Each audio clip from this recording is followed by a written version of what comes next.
Hi there. So this is an offering for teachers suddenly teaching theater online.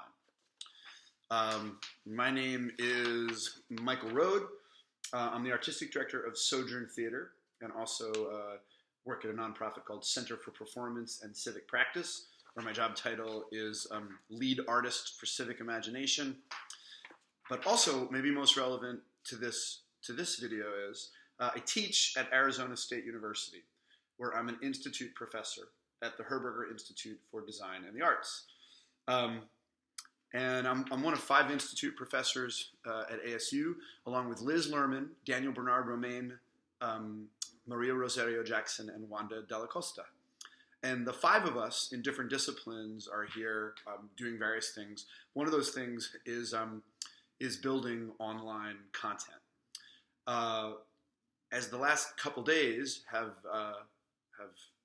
become what they have become for all of us, I'm watching and hearing from colleagues and friends who are trying to figure out how to swiftly and responsibly and effectively shift live in-person teaching into online formats. And I think I have been for the last couple years exploring that. I think it's really complicated and exciting. And I sense that a lot of folks might find it useful to just have like some starting places or some prompts. So I'm starting to teach in a couple days a live in-person class that I've got to now move to online because ASU has said for the next couple weeks all classes will be online, not in person. So I'm not approaching this as in here's an online class, but what do we do for a class that's not supposed to be online? And I am sort of thinking there's maybe a great opportunity here. I wrote some notes about this. I'm going to be super informal and low tech about this because I'm just making this at home, hoping it's useful. But I do feel like in the work of devising theater or being in an acting class or being in a directing class or working with writers or dramaturgs or theater historians, we have so much content and process to move through that actually one of the things that's often hard to take time for in an in-person class sometimes is to really dive into the idea of collaboration as a practice, not just as a tool, but as a practice. So maybe as we have this opportunity to work with folks when they're at home, or at least not in class with us, maybe there's a gift in here in terms of making space for reflection and asking questions and making ways for folks on their own and with each other, even though they're distant, to actually think about what it is to generate new material, to problem solve, to imagine collectively, and how they do that collaboratively. So what I thought I'd do is offer a way that I work sometimes, and probably a lot of you do as well, a set of prompts that I think can work online and offer some strategies for how to do that. But here's the first thing I want to note. So we're all figuring this out as we're teaching online. So one of the first things we have to figure out is, are we working asynchronously or synchronously? So asynchronously, if that's not familiar to you, is are you teaching a class for the next few weeks where the students will not necessarily be online at the same time, or are you going to work synchronously and all your strategies have to serve your students being online at the same time and working together? Maybe you're going to do a combination of both. That's what I've been thinking about a lot. And a lot of the work that I'm going to propose today and share is based on pair work. And there's different ways that pair work in a kind of classroom setting can work, right? So I'm going to offer 4 here. One of them is you can have pairs working asynchronously, not at the same time, through email or text chats, obviously. You can have a discussion board if you have Canvas or Blackboard or something. You set up a prompt. If you haven't used that before, this is maybe useful. If you have, this is remedial. I apologize. But you can set up a discussion board and have people post responses and then comment on each other's responses. What we're going to do and talk about here is the use of paired video chats. It can be Zoom, but it also can be FaceTime or Skype or Google Hangout, things that are easy for them. Or something I've worked with a little bit in the last year, you have the class on a Zoom, but you break them into pairs and they use their cell phones. So everybody mutes their Zoom and they get on a cell phone with each other with like a partner, and they respond to a prompt, and then they unmute after an amount of time, 5 minutes later, and they come back to the Zoom. So whole group on Zoom, pair chat on phone. Whole group on Zoom, pair chat on phone. That can be interesting and useful. So now what I'm going to do is go through this set of prompts about collaboration that I find useful in classes and group processes in lots of spaces. And I'm going to suggest that out of these tactics, you can decide what's going to work for you. Does this happen asynchronously or synchronously? Do you get on Zoom and have folks do this as a whole group? Or do you have them do this in pairs, which is the way I like to do this? So for example, a first question that I think is really interesting to ask a group is just, what does it mean to collaborate? And give them a couple minutes with a partner to just talk about that. Or as the whole class, you could popcorn or even text chat about that. But what does it mean to collaborate? And then once they've had that conversation, not arrived at a singular answer, but had that conversation. Another useful next prompt, number 2, what does a great collaboration feel like to you? And I asked this question in all kinds of spaces. I just asked this in Cleveland yesterday with an amazing group of artists and organizers and municipal workers, because we use that word a lot, collaboration, but it means a lot of different things to different people. And so asking folks, what does a great collaboration feel like to you, can sort of get folks thinking about, how it's embodied for them, what their experience has been. So I would tend to put people in pairs for 5 minutes. If it's asynchronous, they could do that on Google Hangout or FaceTime, and then they could take notes on it. Or if we're synchronous, if we're all using the platform at the same time, again, they could break off onto cell phone calls, or if you have really good equipment, if your school or setting is really set up, they could actually break into Zoom pairs, and you could have a bunch of Zoom pairs, and then come back together as a whole group. But maybe 5 minutes, what does a great collaboration feel like to you? Then, the next thing, next prompt, what are some challenges you have faced when collaborating with others? What are some challenges you faced when collaborating with others? And giving folks 5 minutes to talk about that and really sort of share and process that together. Next prompt. What do you need from others to be your best as a collaborator? What do you need from others to be your best as a collaborator? I have found this a really useful and often revealing one, where folks get to actually think about, not just this amorphous thing of we're collaborating, we're working together, but what actually do I need from other human beings in this space, in my group or a partner, to actually help me be my best collaborator, my best self in this working space. And then this fourth one, or I guess the fifth one, what do you bring to a collaboration that helps it be successful and joyous? What do you bring to a collaboration that helps it be successful and joyous? So really inviting people to take stock, to sort of map their own assets, to really sort of think about, like, who are they? What do they bring into the space? To think positively, because everybody obviously brings amazing offerings into a collaboration, but sometimes folks haven't given a lot of thought to naming those. So I find this question can be really useful. Again, in pairs, a harder question to do as a group, but in pairs, sort of working their way to this fifth question, this can be really nice to talk about in a Zoom, on a cell phone. So I'm going to pause for a moment before I go into the next thing, which is actually a bit of a devising activity. And I just want to note a couple things. I'm offering these strategies in the spirit of maybe they're helpful as a one class kind of process or sequence, or maybe there's some stuff in here that you can use and put in different online sessions that you're having, or maybe there's just some ideas and you would have different prompts, your own prompts, but just trying to offer a strategy for working in a group and in pairs, which I, again, find really useful moving to online work. I also want to note at this point that anybody watching this is obviously somebody committed to and with experience in teaching practices, education, working with groups, working in theater. And I'm not sort of spending a lot of time or space on this video in practices of creating equitable interactions in a space, or disrupting systems that make our classrooms and our group spaces so challenging at times, because I'm imagining that everyone in here has your own ways of moving into analysis around racial justice, around the inequities that exist in our educational system, around how to build safe and brave spaces, around how to deal with trauma and histories of oppression. So I'm not attempting in this brief video to sort of share tactics for that in the online space, although that's very important. And I'm learning about that and hoping we all can do that together and share those resources together.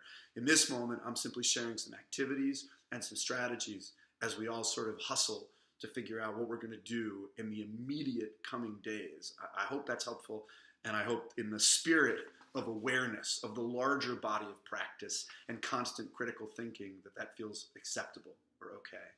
I'm going to move forward now into, I would suggest that the last set of prompts happening with a pair of people, pairs, and then this next set, which is a bit of a low-key devising exercise to be done online at a distance, that this would be the same pair. So the pair that just had the conversation about collaboration is now actually getting to collaborate. So it says here, now let's do one small devising sequence.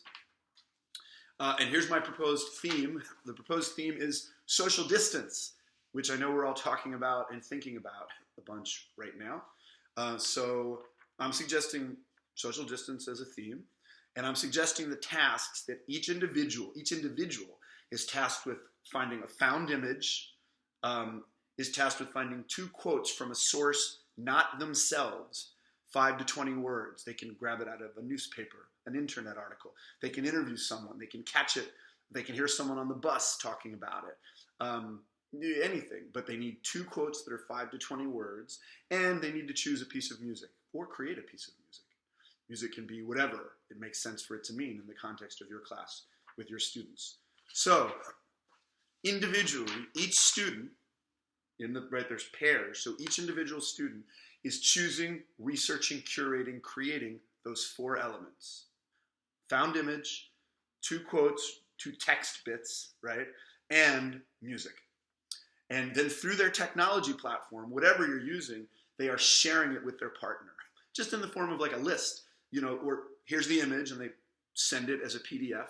Here are the 2 quotes, they type them into an email, and they send the piece of music as a file or a link. Now, if they're all in Zoom conversations, if they're partnered, then they could do the work and then sort of share it via the video, show it or read it. But somehow they're communicating their 4 pieces of content and they're giving it to their partner so their partner has access to it. So the partner needs to be able to read it or needs to be able to see it, needs to be able to listen to it. Yeah, because the next part of the assignment is each partner in the pair now has 8 elements total, right? The 4 bits of content, which I'm now going to call elements. Each of them had 4 bits of content. So now there's 8 bits of content, or 8 elements total. And each person has contributed 4. Each of them now has to assemble these 8 bits, these 8 elements, into a sequence. We'll call it a list, or a score, or a script. So each of them has 8, 4 from them, 4 from the other, and they have to assemble it into an 8. And that can just mean like, bop, bop, bop, bop, bop, they go in this order, or somebody might create sort of, well, this happens, but then this overlaps it. They're assembling them in a way that makes something somebody else could watch or listen to or experience. And then they have to send or share their proposed list, script, score with their partner. Yeah.